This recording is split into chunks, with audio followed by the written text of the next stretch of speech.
নমস্কার বন্ধুরা, সুদীপ্তার সংসারে সবাইকে স্বাগত। কুচিয়ে নুন মাখিয়ে রেখেছিলাম উচ্ছেটা প্রথমেই ভেজে তুলে নিলাম।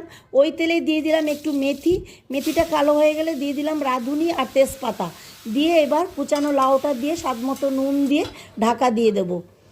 দেখুন অনেকটা জল উঠেছে, আবারও একটু নেড়েচেড়ে ঢাকা দিয়ে দেবো 2-1 মিনিট মিডিয়াম ফ্লেমে দিয়ে, তারপর আর ঢাকা দেব না।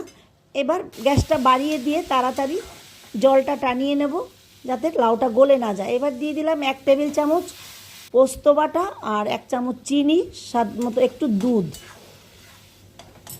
আমার এই রেসিপি ফলো করে একবার এই গরমে লাউয়ের শুক্তো করে খান, আশা করি ভালো লাগবে। দিয়ে দিলাম উচ্ছে আর একটু ঘি দিয়ে আবারও 2-1 মিনিট ঢাকা দিয়ে দেব। আমি 1/4 স্পুন মতো আদা বাটা দিয়েছি, ওটা আমি দেখাতে পারিনি। ব্যাস হয়ে গেছে আমার শুক্তো।